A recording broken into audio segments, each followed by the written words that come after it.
In this video, I'm going to give you an introduction to the public domain and just give you a brief outline of how you can use public domain works to create your own work from that. I'm going to speak specifically about ebooks, but there's many other things in the public domain such as art, software, you name it, it's here. Okay, so one of the sites that I like is called manybooks.net. It has actually taken a lot of the things from Project Gutenberg, which is the main source of public domain works, and it's made them a little easier to navigate through. So what I do is I always go with genres. Now you can do this any way you want, but I like to look at genres and then decide what type of book I want to create from here. So let's go to cooking and see what we have in here. Okay, so you can look through these until you find something that looks interesting to you and that you might want to create a product from. Okay, so let's say we were going to create a vegetarian cookbook. So you go into the product here and you get some information here. Up top you have the original author, the date it was published, language it's published. You see how long it is here. This is a number of words, a number of pages, location. Of course, the genre we already know, how many times it's been downloaded, when it was added to this site, and the ManyBooks.net number, and the source, Gutenberg.org. And then down here we have some excerpts. So it just shows you some of what's in here. Now what you want to do is you're going to want to download it. Now there's a lot of different formats that you can download it in here, and it depends what you're going to use to edit it. I don't suggest you bring it down in PDF, because PDF is really a readable format, not a writable format. You're usually pretty safe with RTF, which is rich text format.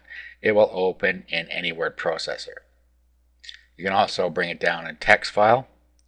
So just decide how you want to bring it down. I'm going to bring it down in RTF, so I click on that. Now I click on download, and then I can download it to my computer. Okay, then I can go ahead and open that. Okay, I just opened it in WordPad here. What I actually am going to do is I'm going to do an open it with, and I'm going to open it with openoffice.org. If you don't have a word processor that will create PDF files for you, you can download for free a program called OpenOffice. Just go to openoffice.org and download it, and then open it with the writer. So I'm just going to open this with OpenOffice. Okay, so I'll select openoffice.org here.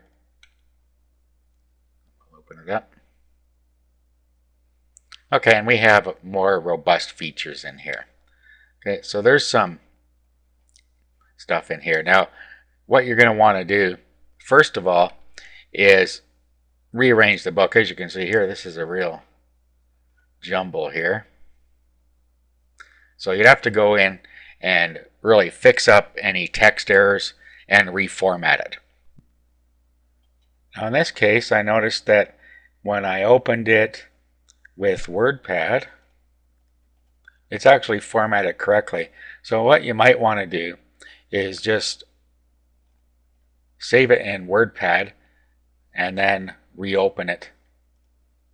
So what we'll do here is we'll just save as, and then we'll just give it a different title here. So let's call it Cookbook.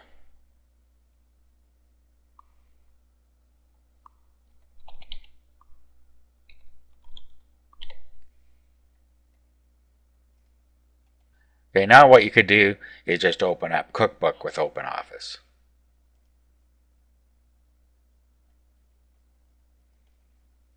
Okay, and as you can see, it has straightened out the formatting for us.